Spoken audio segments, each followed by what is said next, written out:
Meanwhile, a public affairs Ojo said the new RGP cannot succeed without the backing of the executive and legislative arms of government.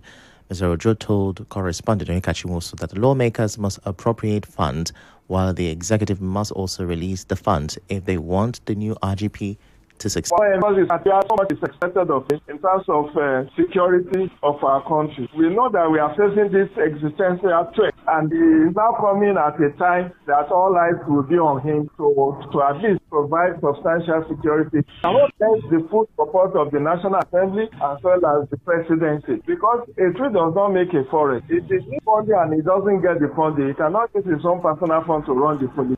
On the moves by the president to go ahead with the establishment of state police, Ojo believes that the court can check the excesses of any state. The law is to put the necessary guardrails so that there are no correctional service and prison under the concurrent legislative list. We have correctional service and prison under the concurrent legislative list. We have if you have the state high court,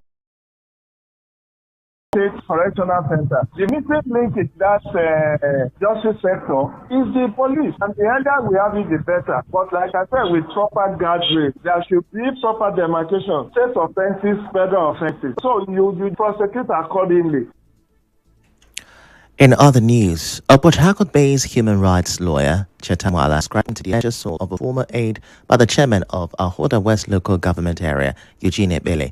Mr. Wala said this while reacting to reports that the council chairman allegedly assaulted the former aide for exposing the deplorable condition of a school in his community.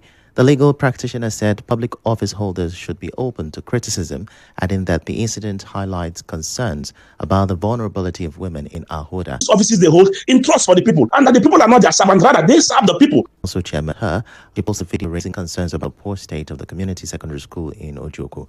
Uchechi told correspondent Ifonaya Obemendwe that after the video went viral on social media, the chairman visited Sunday, accusing his reputation. And she explained that neighbors had to step in to prevent the situation from getting worse.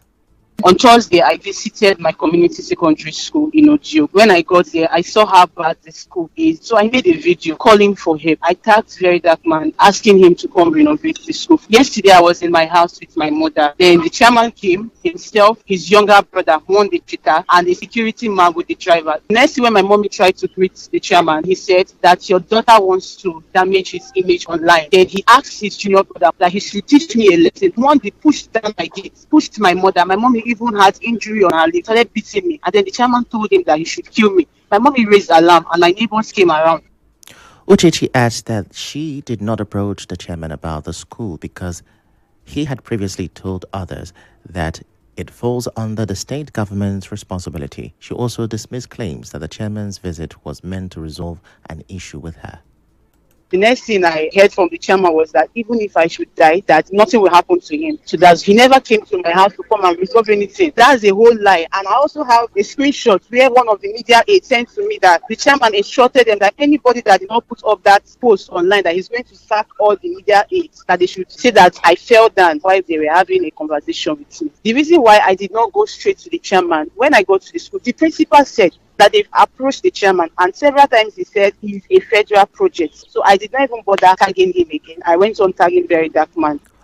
However, Uchechi's accusation has been denied by the Ahoda West local government chairman. In a statement by his chief press secretary, Denise Ezoa, the chairman described the allegation as false and misleading. The chairman said his visit to Uchechi's residence was peaceful and that he did not lead anyone to assault, intimidate, or harass her. Let's now talk politics and electoral reforms. The minister of the FCT, Nyesom Wike, is accusing former Minister of Transportation, Chibike Amechi, and other opposition figures of double standards over the call for electronic transmission of election results. In his media chat on Monday, the FCT minister claims that they oppose the same provision under former President Muhammadu Buhari, but are now criticizing it under the new 2026 Electoral Act. He said the law still allows electronic transmission, but provides for manual reporting where networks fail to prevent disenfranchisement. Now, Mr. Wike also defended the Act's requirement for direct primaries, saying it stops wealthy individuals and political elites from dominating party structures. Under Buhari, the issue of electoral commission came. People that wrote to me, Amechi, they were in government. They said, no, don't sign. If you sign, you will lose it. Nobody now talks. And this is the same person now who's coming out to the public to say, look, there should be electronic transmission. But while he was there, he refused. Simply because he felt his boss will be affected. In the meantime, the national chairman of the Independent National Electoral Commission says the commission is working to ensure that the 2027 general election is the most credible in Nigeria, but insists that he cannot guarantee 100% perfection. INEC chairman Joasha Mobito gave the assurance at the Citizens Town Hall on the 2026 Electoral Act in Abuja on Monday.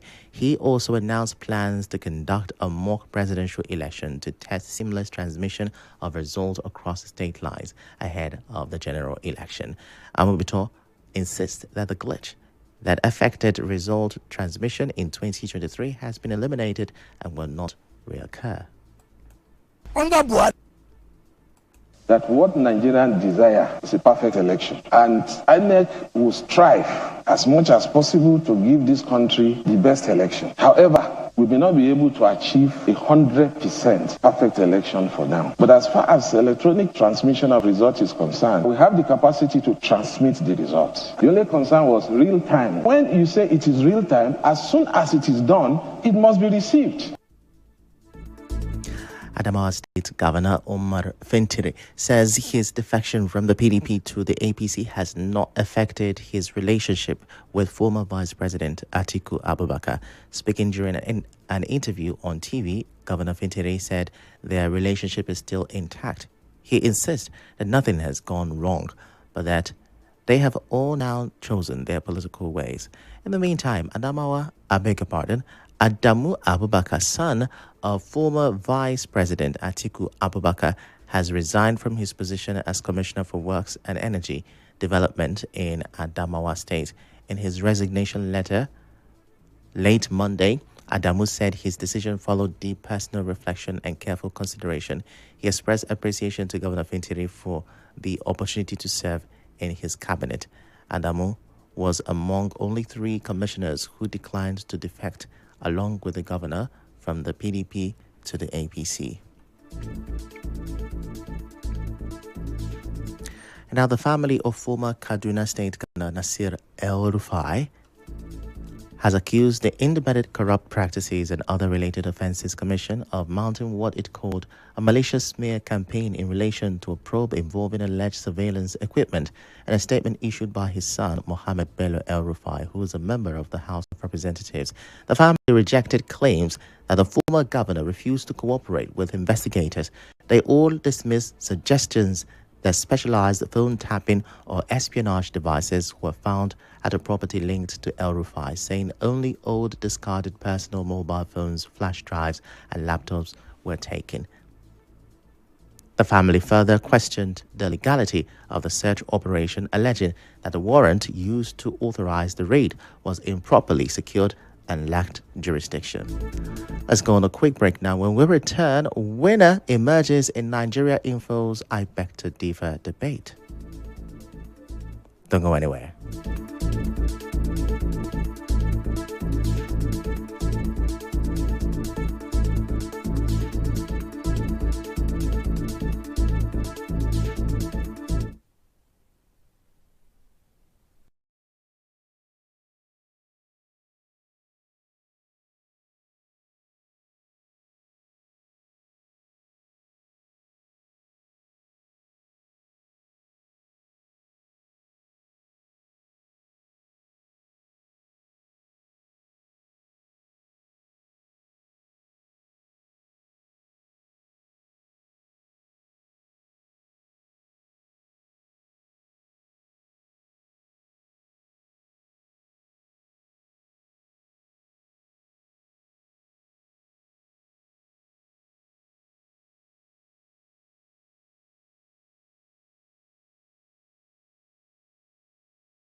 Welcome back. Now, Pleroma International High School has taken home the crown at the Nigeria Info FM I Beg to Differ debate, claiming 3 million naira in a stunning win Venocrest schools finished strong in second place with 2 million naira, while Laurel's Model College secured third, walking away with 1 million naira.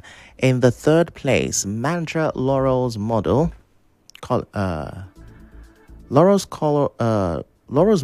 College went head-to-head with Silverbird International School on private schools widen inequality in Nigeria.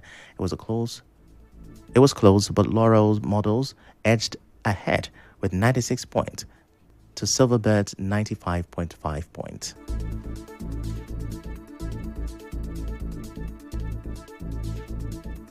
According to A.B. Fufunwa, he said, a society where children of the rich and children of the poor don't sit in the same class is a society that can never achieve national unity. Thousands of children's classrooms. Secondly, not all private schools are expensive. Low-cost private schools serve the children of the traders and low-income families. Private schools encourage competitions. When they do well, they push public schools to do better. Competition raises the standards for everyone. Teachers in some private schools are paid a minimum wage of 70,000 naira, while the school exploits millions from parents just for termly fees. Do we commercialize a noble profession such as teaching, even with half-baked teachers?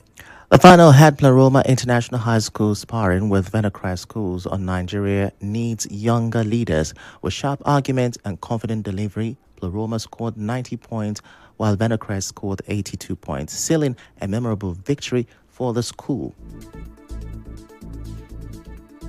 Younger leaders produce and promote responsibility, promotion, sustainable development, and policy making. Persons are more likely to be resistant to change, lacking vigor as a result of reduced energy or adaptability.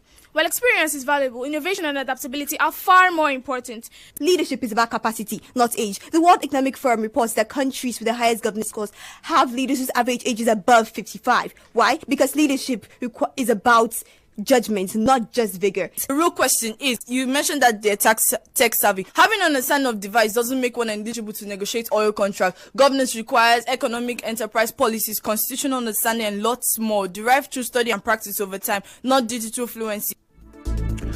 Away from that, the federal government has begun the implementation of key welfare components of the 2025 renegotiated agreement with the Academic Staff Union of Universities, ASU. The Minister for Education, Tunji Alausa, confirmed this in a statement in Abuja by the Director of Press and Public Relations in the ministry, Boriowo Folashade.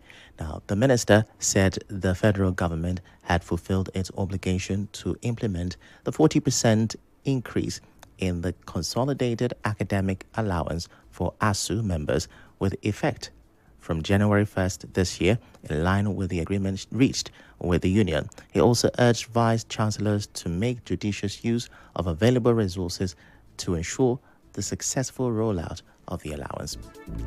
Now, the Nigerians in Diaspora Commission has confirmed that Nigerians residing in Qatar, the United Arab Emirates, and Iran have begun making inquiries about possible evacuation amid rising tensions in the region. In a statement, the Commission said several Nigerians have reached out for guidance, seeking clarification on whether the federal government has plans to evacuate citizens if the situation worsens. The Commission, however, added that it has not received any official distress calls from Nigerians in Iran, stressing that evacuation may be difficult at the moment due to flight restrictions and security concerns. It urged Nigerians in the affected countries to remain calm, stay in safe locations, and maintain regular contact with Nigerian embassies for updates and necessary guidance. In business now, there are reports that prices of petrol are beginning to rise across petrol stations nationwide amid a sharp surge in global crude oil prices above the $80 per barrel threshold. The development comes after Dangote Refinery had increased the ex-depot price of petrol from 774 naira to 874 naira per litre, representing a 100 naira hike.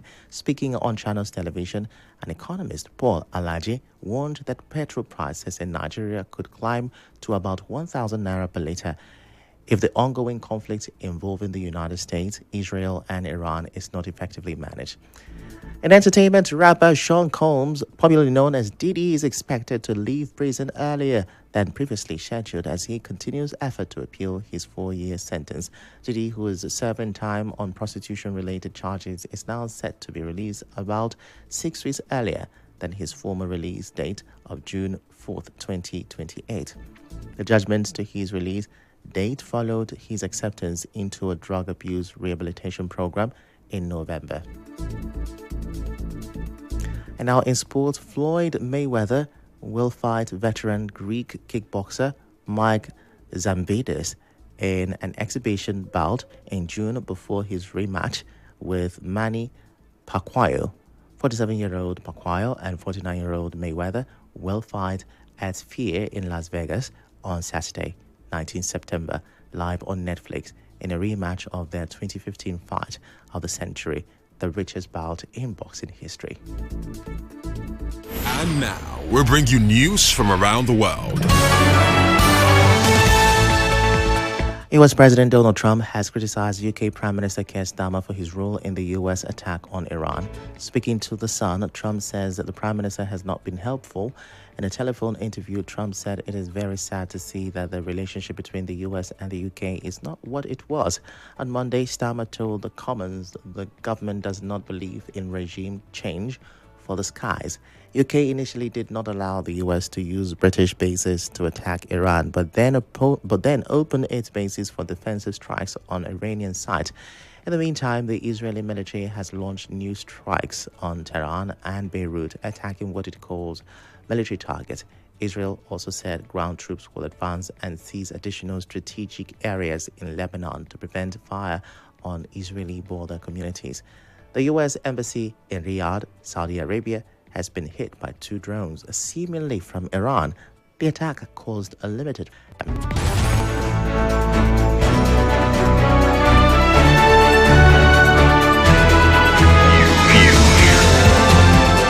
Nigeria. On the news this afternoon, you heard the new Inspector General of Police, Olatunji Disu, will take his oath of office at the Presidential Villa tomorrow. Lawyer Chatamwala has slammed the chairman of Ahoda West Council over his alleged assault of former aide. Pleroma International High School has emerged the winner in the Nigeria Info I Beg to Differ debate, winning 3 million naira cash prize. The Diaspora Commission is calling for calm as Nigerians in the Middle East make inquiries about possible evacuation. On the foreign scene, U.S. President has criticized the UK Prime Minister over his role in U.S. attacks on Iran. The news was edited by Onyeka Chinwosu. To reach the news team, send an SMS or WhatsApp to 0808-721-7215. I am Ifechukwu Muonyili.